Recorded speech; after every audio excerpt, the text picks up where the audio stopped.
All right, so I'm Victor Cardenas, and I'm here with my partner, Eduardo Moreno. and we're joined by Mr. Leif Nesheim, retired president of Berghammer Construction. So we're going to start off with our first question. So growing up in Mequon, is there any childhood experiences or memories that you might want to share with us? Sure. All right. Now, I grew up in Milwaukee. I'm a Milwaukee Washington High School graduate, Central City area. I live in Mequon, as an adult with my wife and family, but I'm a city boy, grew up on the far northwest side. I mentioned this in our, preliminary, phone call that, and I don't know how many others like myself you've talked to that grew up in the 60s. There were no cell phones. There was no email. So communication wasn't necessarily by carrier pigeon, but at school you'd just say, hey, we're going to meet at a certain time at a local park and we're going to play basketball, baseball, whatever. Where I grew up, we had alleys behind, your house, if you will. Grew up in again, city of Milwaukee. And the other thing was, children, if you didn't gather at the park, you kind of gathered in the alley, hanging around, playing kickball or baseball or hit wiffle balls or something like that. So, the sophistication that you have at your fingertips now, like today, the Zoom, you can hear me and see me. I mean, that's like, wow, unheard of back then. And I think I was trying to say, hey, I didn't, lead any type of, real uh, glamorous, life as a, kid growing up. But then again, I didn't know we were missing anything because that's just the way things were. As young, adults today, you have already experienced so much and you can figure almost or extrapolate what the next 10 years might be. Just something new coming out all the time. And, we didn't have that, if you will, to look forward. Not that we weren't looking forward to the next day, but we didn't have the opportunities that exist today.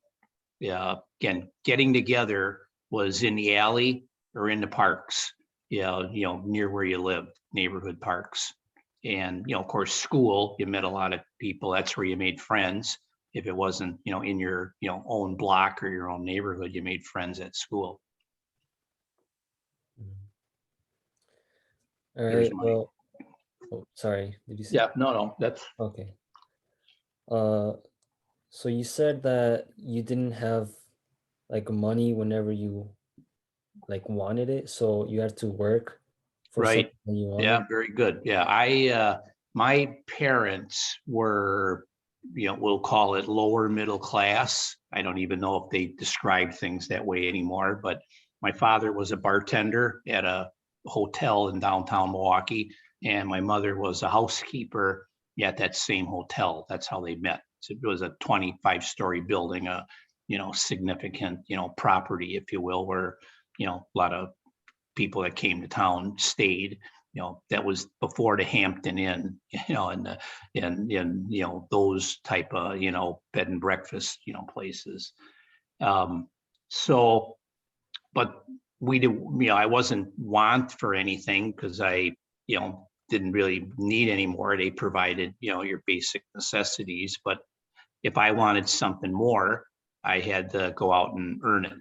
And since I was 12, when I was 12, I had a paper route delivered at that time, the Milwaukee Journal, which was an evening newspaper, not the morning that it is now. We went to the paper, station at about 3:30, picked up all your papers. You had a very specific route, and I think I had about 80 customers, and and deliver, the newspaper that afternoon for the next hour and a half. And the other, money making enterprise would have been cutting grass in the summers, shoveling snow in the in the winters for your neighbors, people, Mrs. Tybal or Mr. Smith, up or down the block, that maybe were older, at the time and, didn't really want to go out and, break their back. And I think the last piece of the making money puzzle was, recycling today is pretty much done by everybody. Okay. We have a truck in Mequon. There's a truck here in Florida. We put all the newspapers and plastics, into a bin. They sort it out somewhere else.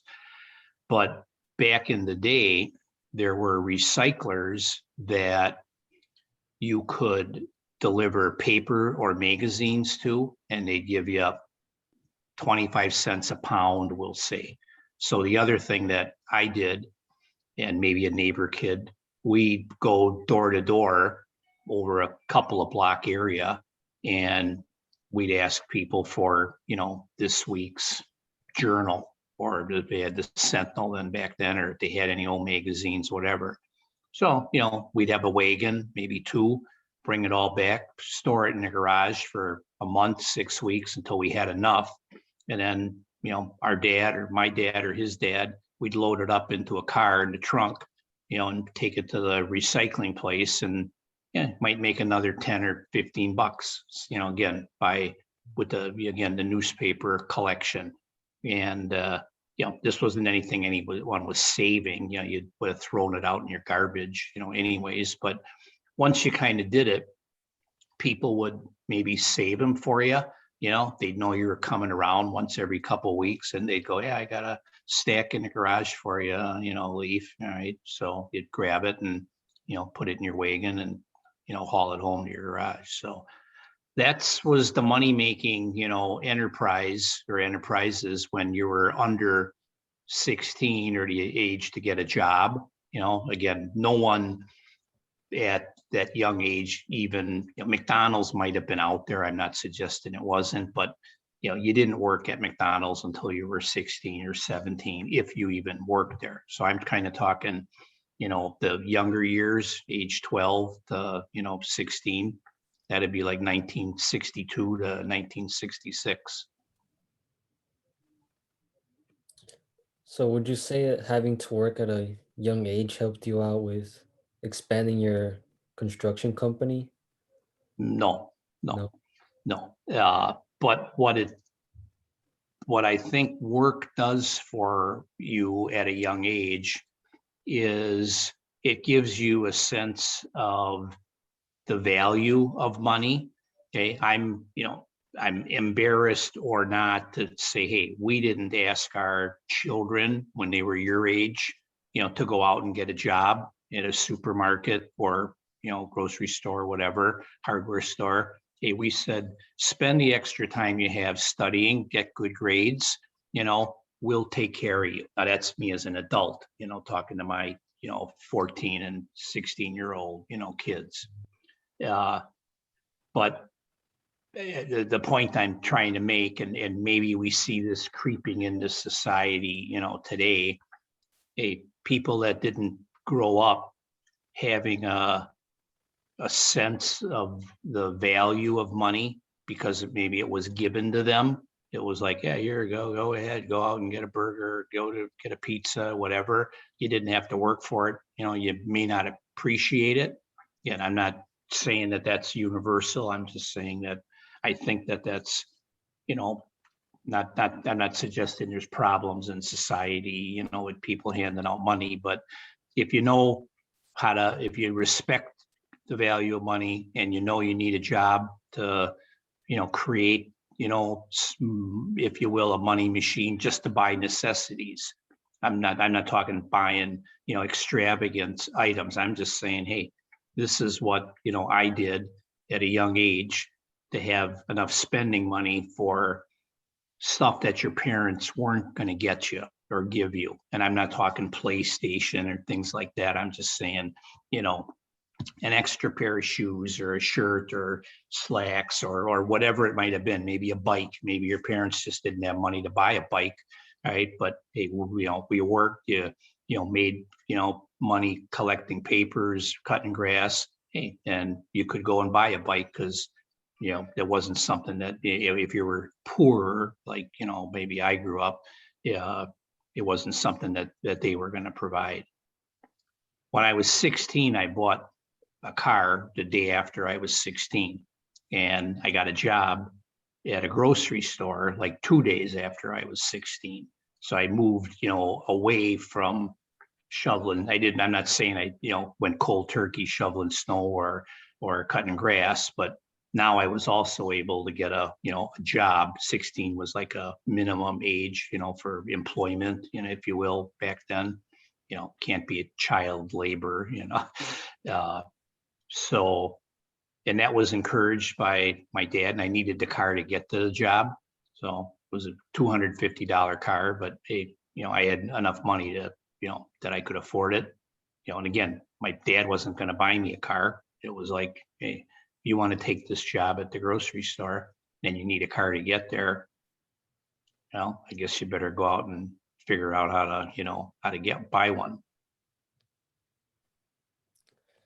So you kind of talked about having a car and spending your free time in like alleys and parks with your friends. So Yeah. how did a car change your free time during high school? Definitely. Right. Correct. Right. Yeah. I'm trying to give you this continuum of before you could, were mobile. Once you were mobile, yeah, that opened up a lot more, doors, avenues, some to work, but I think maybe where what you're getting at, or I'm, going to say is, yeah, for enjoyment, play, meeting people, driving around. Yeah, at our age, we used to hang around at McDonald's or Leon's custard stand or Gilly's ice cream place. These are names that not even around probably today, Big Boy. And, there were different territories where different high schools were. Maybe the Marquette kids, hung around at Gilly's on 76th and Blue Mound.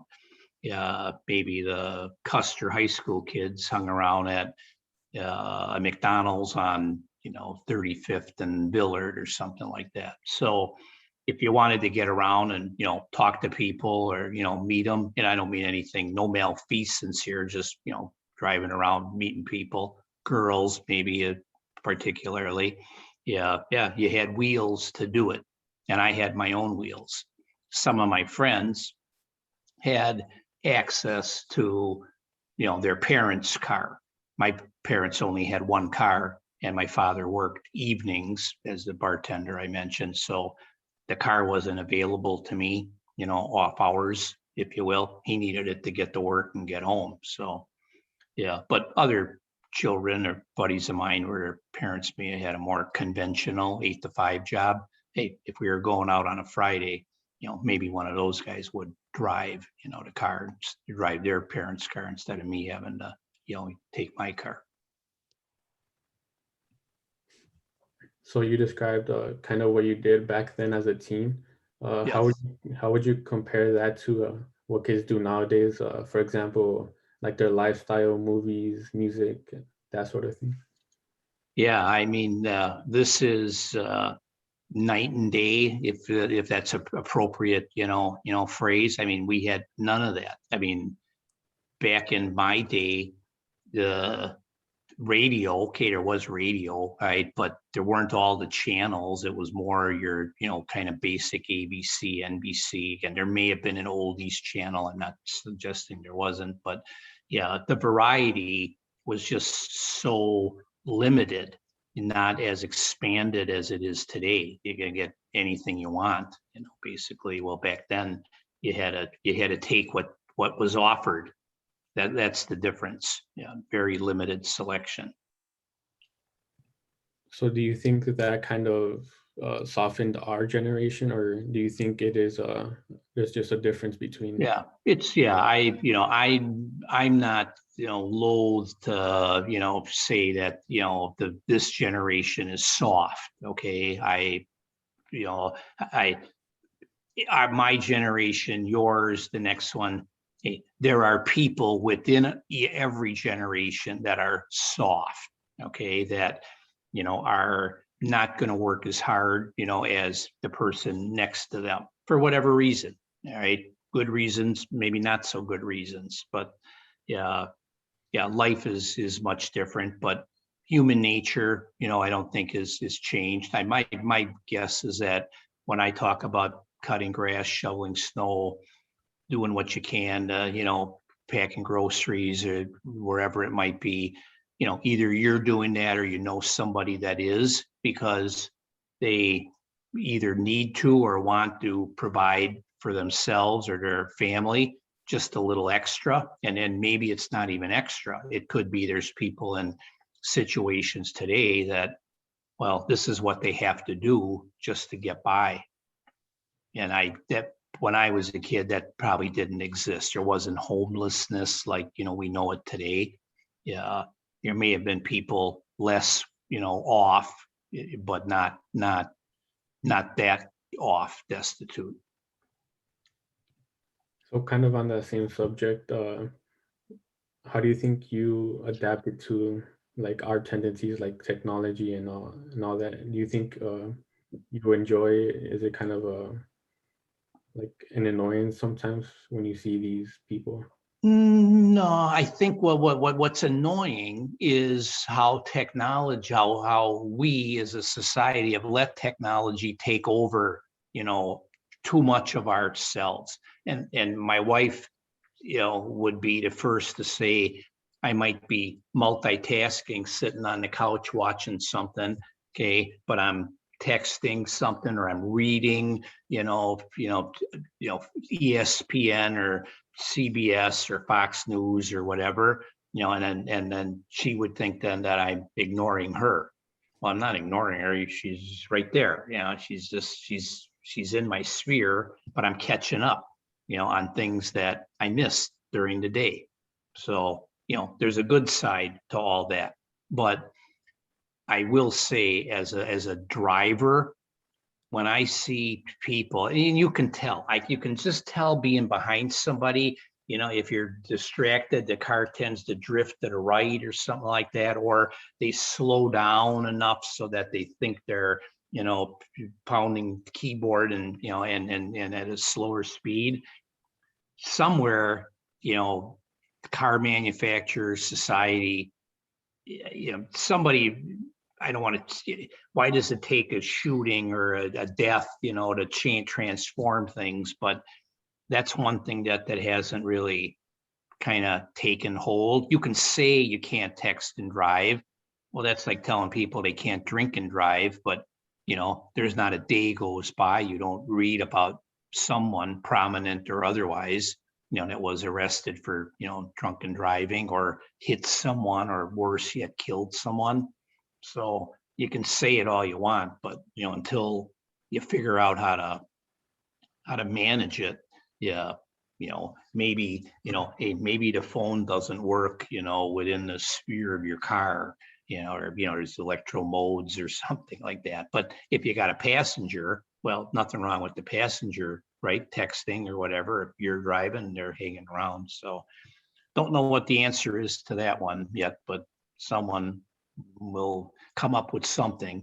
There is, for habitual drunk driving, yeah, there is something that they can put on a car to lock it, and you have to breathe into it, and if you had a whatever it is, they blow, if you will, the wrong number, yeah, the car would start. Okay? So there is something you can do for a habitual drunk driver, but not for the casual drunk driver. I could have a couple of gin and tonics here and then say when I'm done, yeah, I think I'll run out and get a pizza. Maybe not the smartest decision after I've had a couple of gin and tonics, but nothing's stopping me from getting in that car. There's not, the engine's going to start when I push the button, even if I've had a few drinks. So getting a car at 16 and like kind of developing a passion for them, how did your choice in cars change through the years? And Yeah, well, that's a good one. All right. Okay. All right. I'm not going anywhere. I'm just, so, I have high school buddies, blah, blah, blah. Okay. I just thought of this. Okay. This is my first car. And one of my high school buddies bought this for me 3 years ago. All right. And he brought it down here to Florida on a trip. Okay. This is a 1960 Corvair, a 4-door Corvair. Not a real attractive car for a 16-year-old kid trying to pick up girls, but this got me to and from work, school, wherever I needed to go. Yeah, how about that? I got this Corvair. That's my first car. Yeah. My second car was a lot faster and more, hip and trendy than that. But that was my first car for $250.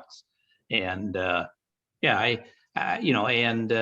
think that, progression, right? You guys are gonna, if you haven't already experienced it, hey, you're different today at age 18 than you were at age 15, and you'll be different at age 21. Hey, some things will come easier to you. Okay, whatever that might be, or you'll have some realization that, if I put in a little extra effort or whatever it might be, maybe I can achieve, a better car than a Ford or Corvair or whatever it is your goals are. My goal with that 250 with the job the day after I was 18, okay, and then I needed a car to go to the damn job. I just needed transportation. And I wasn't going to ride a bike, 5 miles, at night to work, so you can't ride a bike, everywhere. So I needed a car, and I really didn't care that much about, style or what people would think of me. Hey, I had a car. My buddies didn't. They had their dad's car, so I just thought I'd show you that there, not pretty. And it was white, just like that. Yeah. Yeah. So did that same thought still stick with you? Like, did you not care about like what you drive now, or is that No, I think as you age, mature, and as your situation, changes, evolves. Okay, I drive pretty nice cars. Okay, if I could take this and walk you to the garage, you'd see my Maserati. Okay, so I have a Maserati, I have a BMW, and a Range Rover. So I got 3 pretty nice cars. Yeah. Point being is I got them, and I don't mean to be. This isn't like crass. I'm just saying I got them because I can afford them. All right, fine, good. They're nice cars. I like them.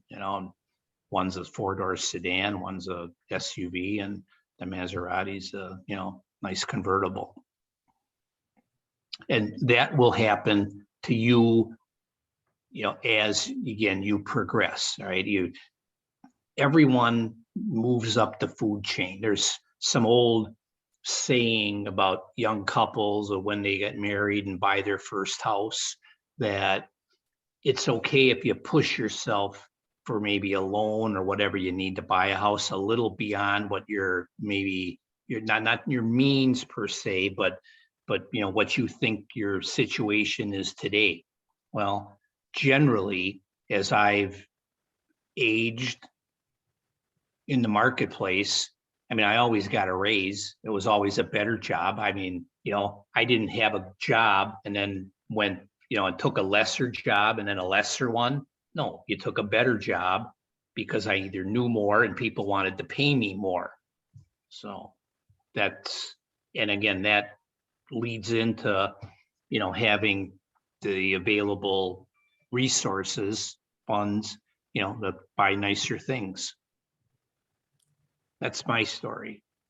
Not everybody's, okay. And I have a son and a daughter, and hey, they're not into material things, but they're in their 30s, so they're doing their thing to keep young families or together, and what they need.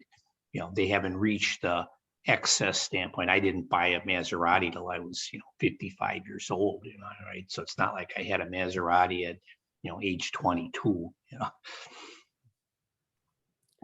So did you buy your second car from the grocery store? Or did you have a new job at that time? That's a good question. All right, the second car. No, I still had that job at the same grocery store. I was there for 2 or 3 years, but I had gotten raises and promotions, even though it was part-time. And yeah, again, just keep in mind that for $250, I bought that newspaper collection, recycling, cutting grass, shoveling snow. Now I got a real job. You're making more money, and if you're setting it aside or whatever, hey, you could afford, maybe the next step up in, vehicles. I'm not suggesting I was a brand new car. It was something used again, but it was a little more sporty than this thing here was. That's the car I got arrested in for drag racing, not the Corvair, the next car. Did we talk about that? I think a couple weeks ago, I said me and a buddy, Yeah. lost my license when I was 17. Yeah. Yeah, could you just like explain that story again for the viewers that may not know? Sure. Yeah. Well, as a high school senior, I had a pretty nice car. A buddy of mine had a nice car, and this is a good lead in because I mentioned, we would go between McDonald's or Leon's or Gillies or some of these, kind of custard stands. The Pig and Whistle, that was a place in Shorewood at the time. I mean, none of these places are around probably for all I know, but you'd show off your hardware, i.e. your car. All right. Looking for girls or whatever it might have been. And, yeah, we ran into, some guys that told us about a location, kind of out of the way industrial area where guys with some nice cars would drag race, not drag racing for money, just for pride. Hey, my car can beat your car. So yeah, one night at midnight or something like that, me and my buddy, he took his car. There was people with us, in our car. Yeah, we drove up there to see if there was any action. We actually drove up there to see if there was any racing. Okay, there wasn't. And then I guess we looked at each other like, well, who do you think, has got the faster car? So, yep, went down that street. That was 72nd and Calumet, between Calumet and Bradley, 72nd Street. And sitting behind the building after we passed, cop comes out with the, red light flashing and pulled us over. We didn't try to run or anything. You're not, you're not going to outrun a cop. And yeah, pulled us over and wrote us a ticket and had to show up in, court, a couple of days or weeks later. And we got there early. His mother was with him and my dad was with me. And, we were just listening to, the kids, if you will, or whoever, might not be kids, but that was up, for some, violation, moving violation, with their car, left turn, U-turn, and then it got to us drag racing. And the people were getting their license suspended for a couple weeks, a month or whatever.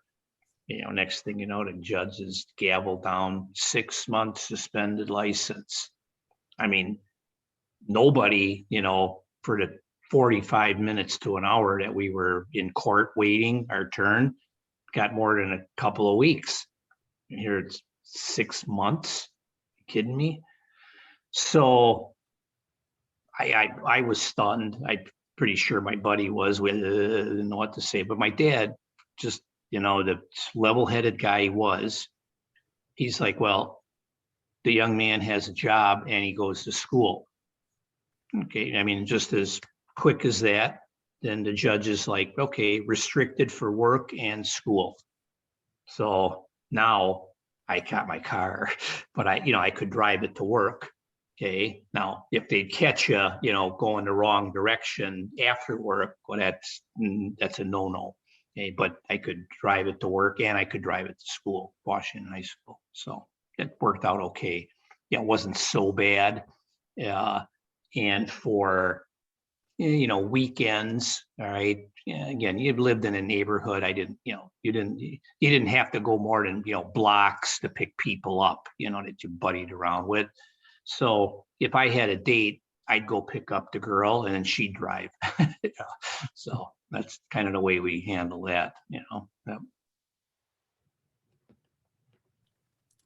All right. Let's move on to college. So you went to UWM, right?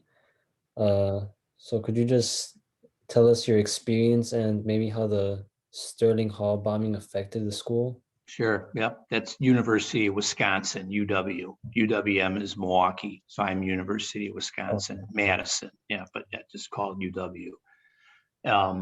I'm a civil engineering, curricula. I'm a civil engineer by education. And the between our sophomore and junior year, the 60s, well, that would have been 1970, I think it was 70 or 71. Yeah, 70, I think it was 69 or 70. I'm not positive, but I'm, moving from, high school to college. And at UW, it was a very, known as a very, liberal, uh, radical, even to some degree at school, where people would, real far out there ideas, went. Not me, I'm a real conservative person, but there were a core, group of anti-Vietnam War is what that time was, the Vietnam War, and protests, things of that nature. And I guess in some form of protest, this particular building was doing research for the US Army. I'm unclear, even now, thinking back 50 years, what they were doing and all that, but they were doing research and and the university was getting paid for it. That's how, you make universities made money through grants. Yeah. Well, these three people, as it ends up, being, they had somehow gotten into the building, late at night, planted a bomb, and whether it was set for an hour timer or 10 minutes, I don't know. But yeah, the building suffered some pretty severe damage.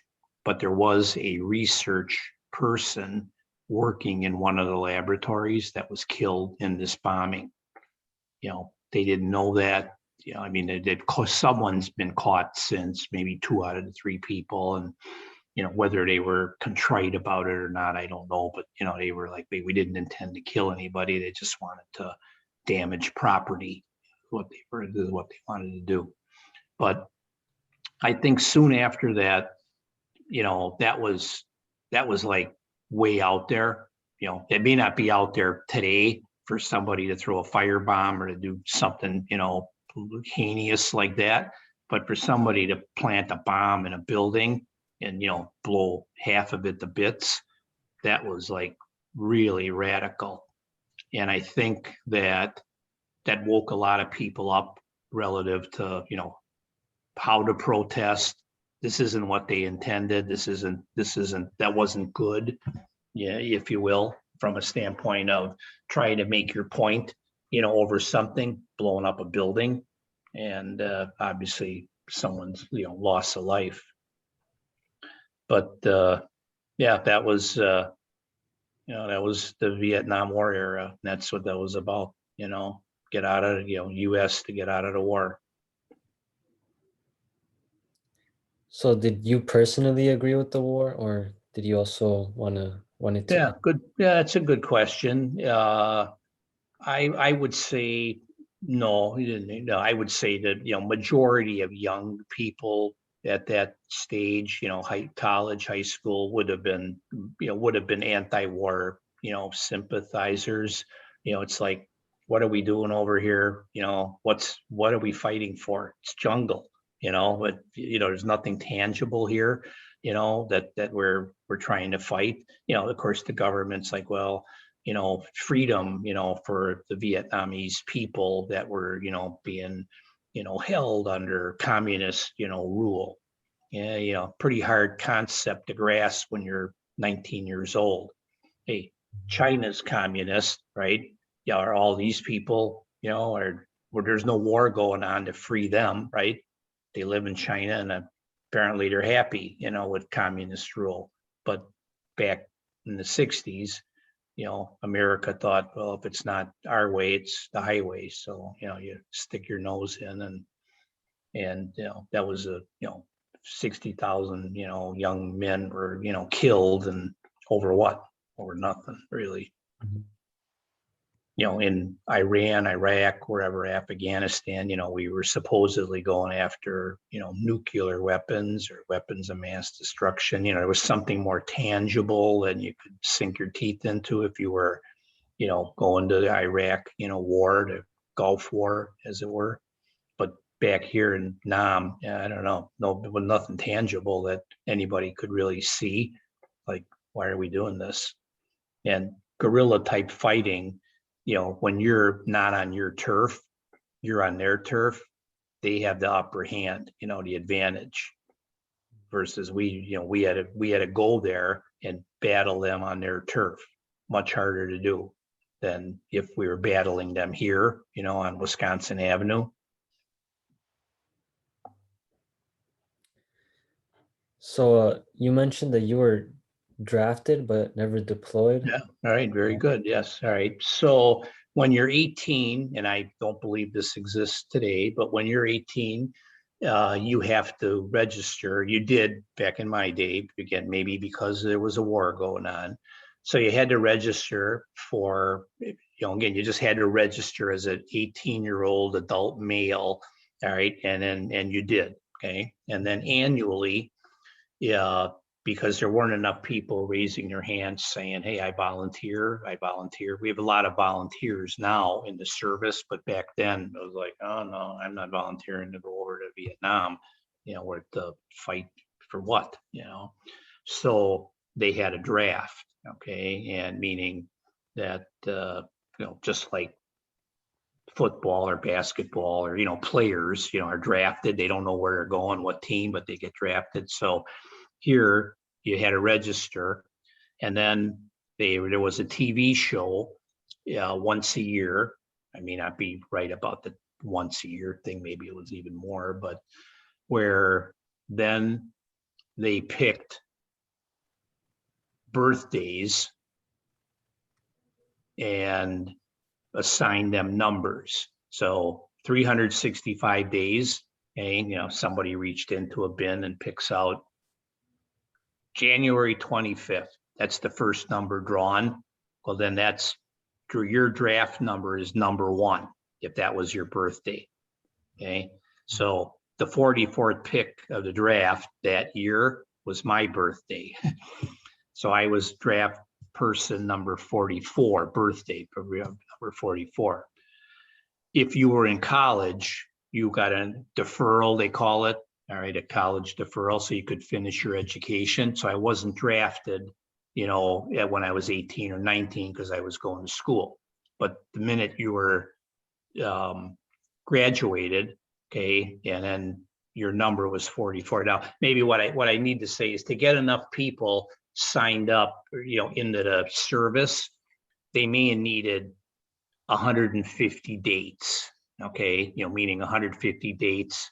Again, being figurative, could translate to 52,000 young adults, young men. Yeah, made that up. I have no idea how many it is, but it all had those first 100, dates that were drawn. So if all they needed was 50,000, they didn't need to go to draft number 101, 102, 104, et cetera, et cetera. So, but every year for all 4 years I was in school, the number 44 was always, shuffled, off the war. But I graduated in December of 72, and the war ended in January, maybe February 1st, 1973.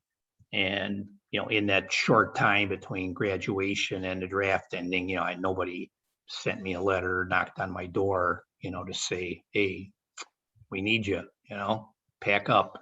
So with the war ended, they canceled the draft because they didn't need any more, able bodies to go fight anybody. So dodged the bullet there. So before you knew it ended, were you getting ready to be deployed? No, not because before you're deployed. I mean, that's a nice. I like the word, but you got to go to boot camp. You got, they got to pull you in first. Okay, process paperwork, etc. And I'm just saying that, it probably ended 30 to 45 days after I graduated.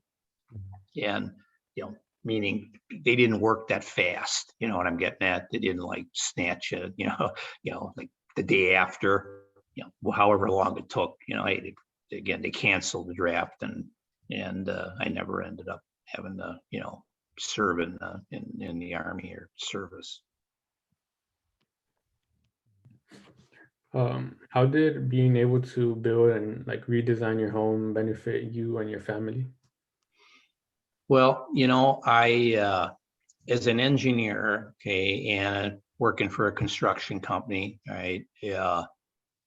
Everybody's got a skill, okay?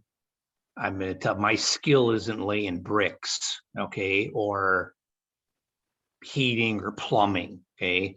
But my skill is how to organize the people that lay bricks and concrete and carpentry, together to build something, whether it's a house or a building. So, all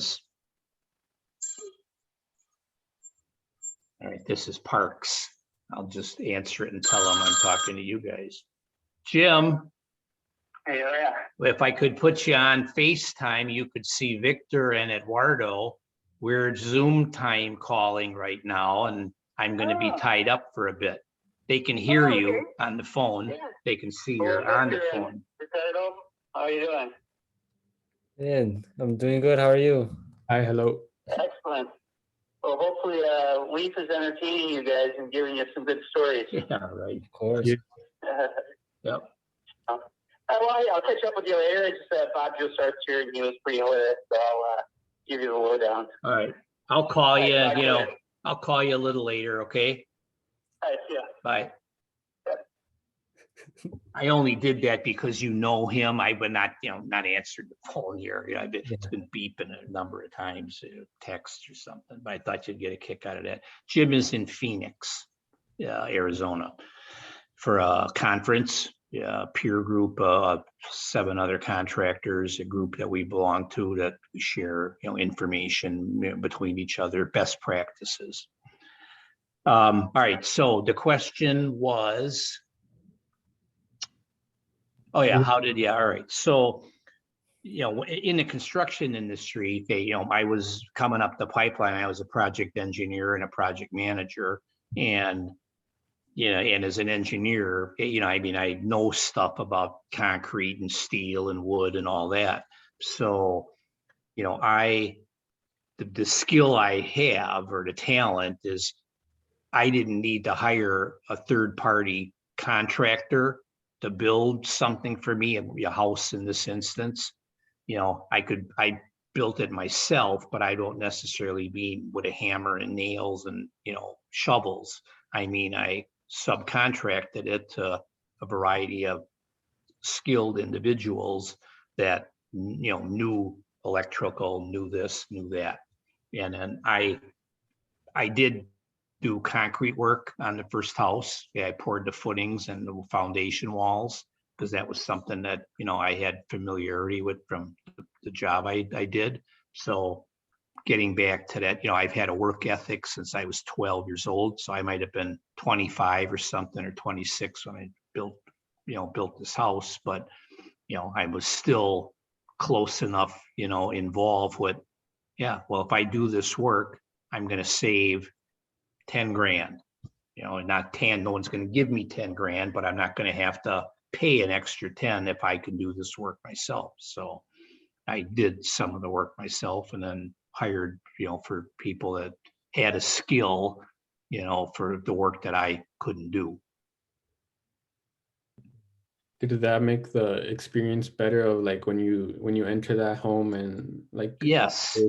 I unequivocally, you build something. Every now and then, you see commercials and somebody's building a bench or a chair, or, something for their house or whatever, and always a big smile and accomplishment and whatever. Yeah, I think using your hands, your mind, your talent to create something.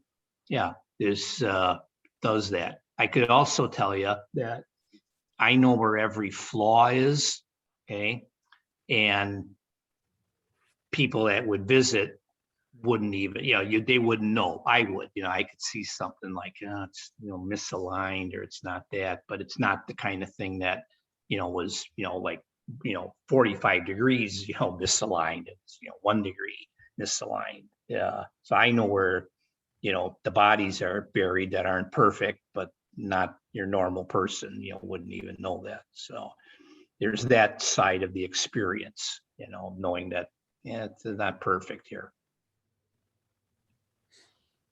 So kind of a more broad question. Are there any like events in your life which you would be thankful for, even if like it was a bad experience or something in that moment you hated or didn't like?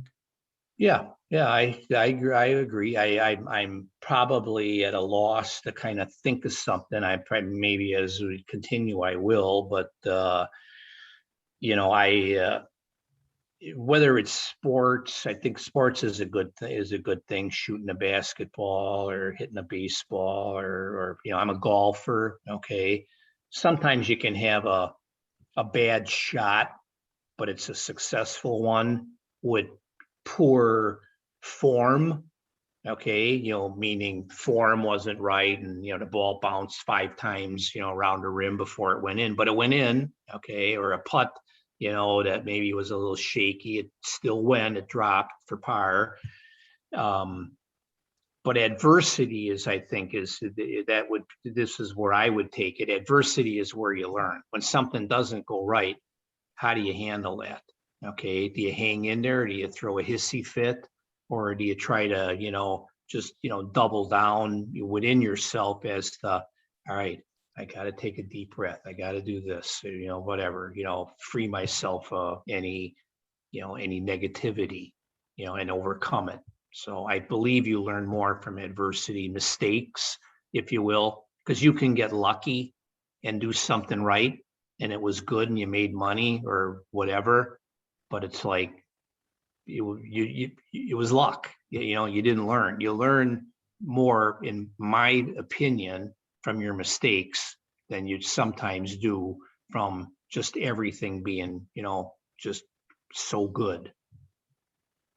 It's my take, and I've had a lot of mistakes, and I'm not unwilling to share them. I can't think of something, but my boss ripped me a new asshole because you should have did it this way versus that way. All right, good, okay, I'll remember that the next time, Harold. So that's, in my opinion, how you learn. You make a mistake because you do something right, you may not know.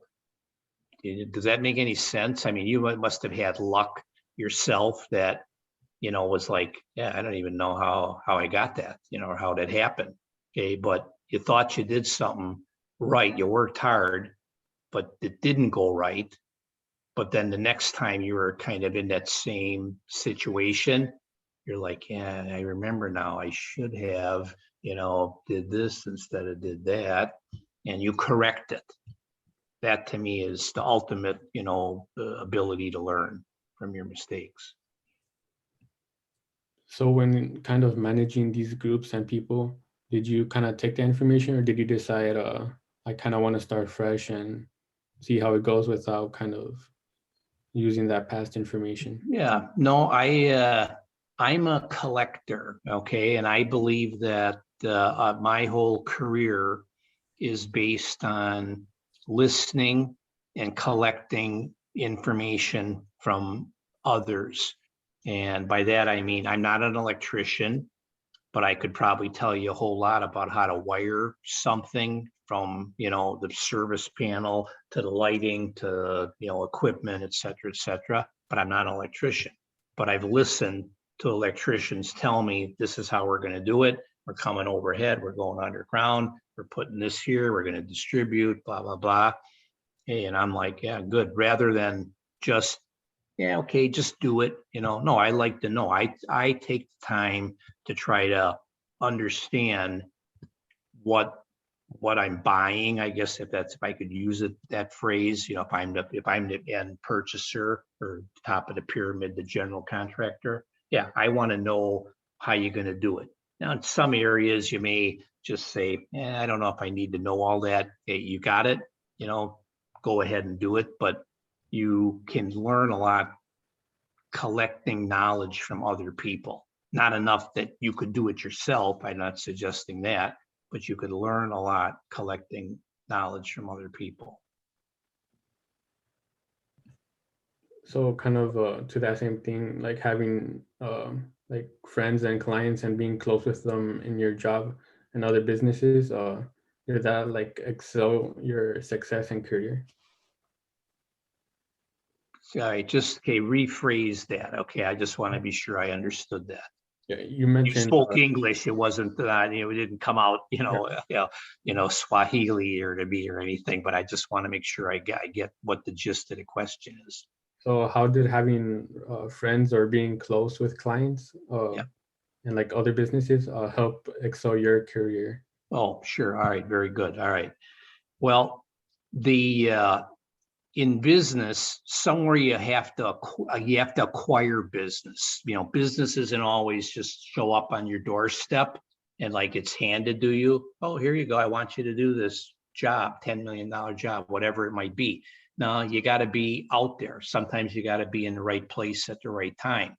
And when you develop a network of clients or architects, people that you've done a good job for in the past, or maybe something didn't go right, but you fixed it or you got back. If it's something, I'm not suggesting you broke in half, but something didn't work, you took care of it and you build your reputation.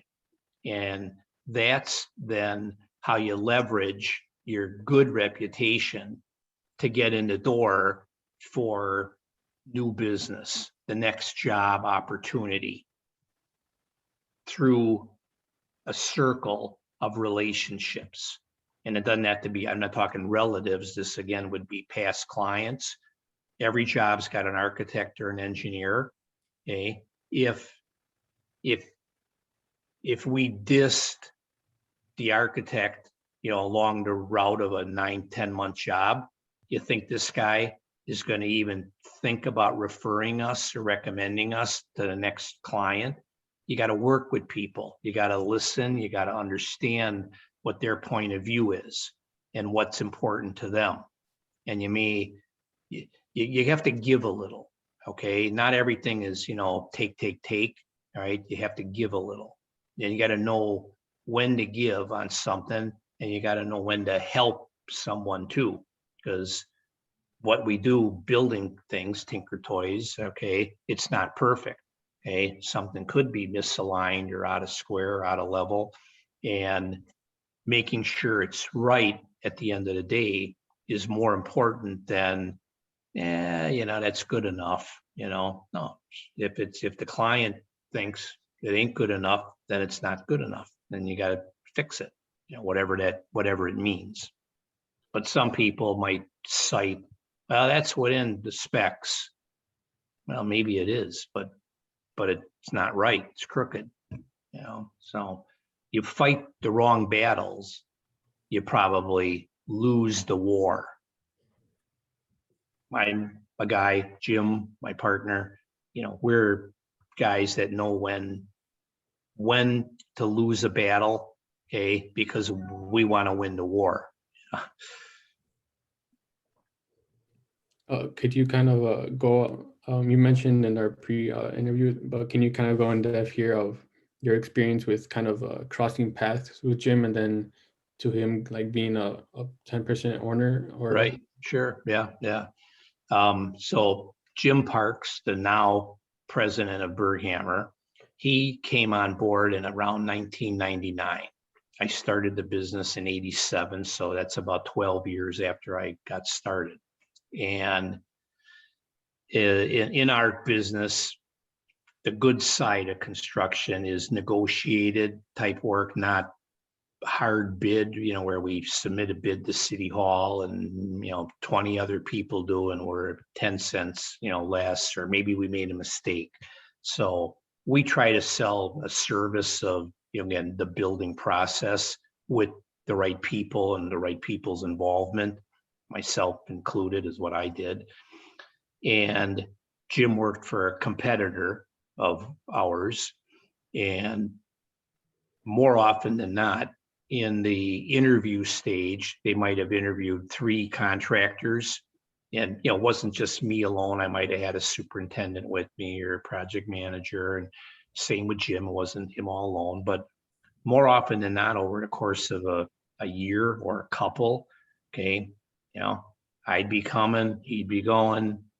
I'd be going, he'd be coming, he's next, whatever. We crossed paths a lot. So nobody wants to kill your competition. All right. Hey, you want to respect your competition. And in that regard, I got to know Jim as a competitor, but as a good competitor, not a fly by night or a cut your knees, off type of competitor. And through an intermediary, I was starting to grow the business and I needed more help. I couldn't do everything myself, right? Which I was doing in the early years, wore all these hats. So I had the intermediary reach out to Jim, would he take a lunch, with breakfast, whatever. And the intermediary got back, yeah, he would. So we had lunch or breakfast. I kind of laid out that, hey, I'm looking to, blah, blah, blah. And I said, hey, if you came on board, I'd make sure you got, the opportunity to own or, buy, not given, you had to buy it, 10% of the company. And he called me the next day and he's like, I'm in, I'm coming. And within 2 weeks, he came over. And then maybe it took a year or two to articulate the paperwork to get him to own the 10%. But regardless of owning it, I still treated him, as an owner. If we made, $100,000 or something like that, hey, Jim got 10. Or if we made $500,000, Jim got, 50. Or again, figuratively. So even though we may not have had the paperwork finished, and Jim has then grown, further, within the company. And then I offered him another 10%. So he was a 20%, owner when I was, exiting or, willing, wanted to, get out. So he already was an owner. We had to figure out how we got more people involved. So we had enough pool of, supply that wanted to be an owner and pay me, the market shares, going great and all that. So, yeah, and that's what we did. So there's now 5 owners of Berghammer, whereas before it was me for a while, then me and Jim, and then there was me, Jim, and one other guy, George, that retired, early when he was 60 years old. But yeah, Jim has done a great job, and he could tell you more about why he did this, et cetera, et cetera. I can tell you within 5 years, 3, if I'm wrong, the company he worked for went out of business. And they were a 3rd generation construction company. Grandpa had started it, and then the son, and then the grandson. How's that? So Jim saw something over there that he wasn't sure about, like the sustainability. And yeah, I mean, literally he called me the next day and says, I'm coming, let's do it. Yeah. And how right was he?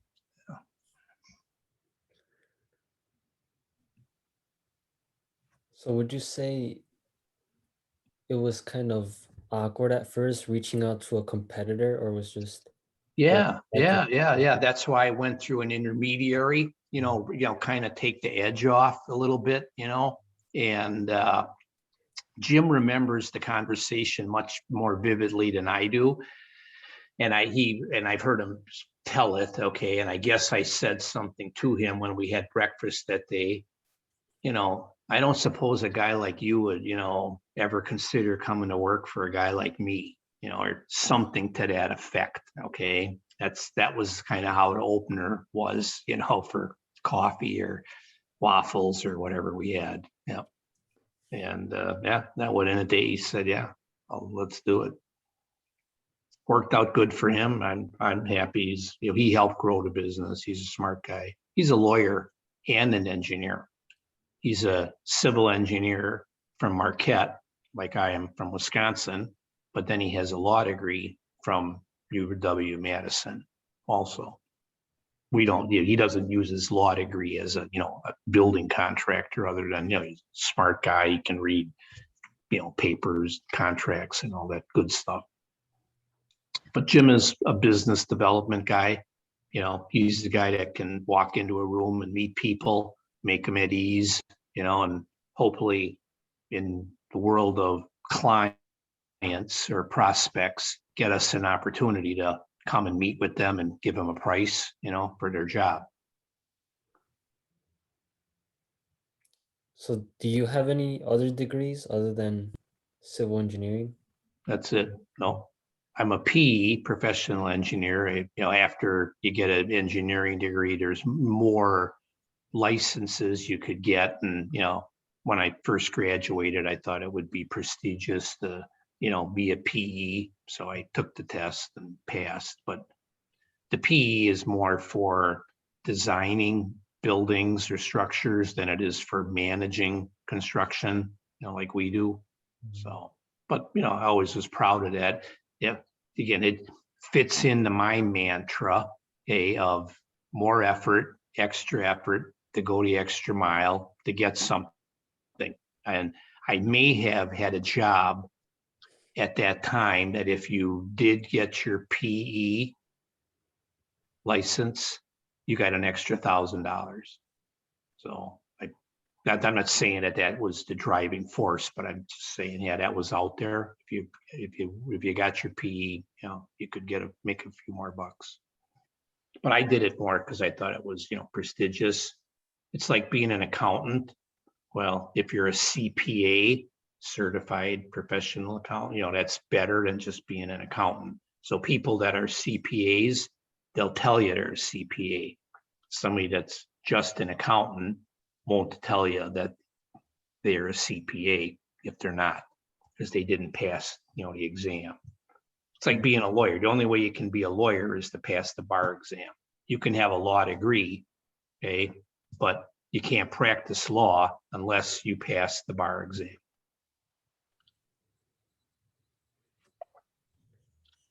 All right. Well, I think that's all the questions we have. Is there any final thoughts that you might want to share?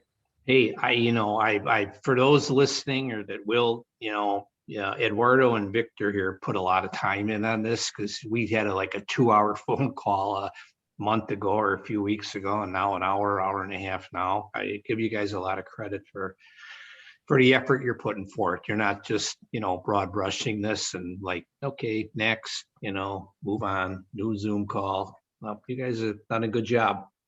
Appreciate it. We appreciate it too.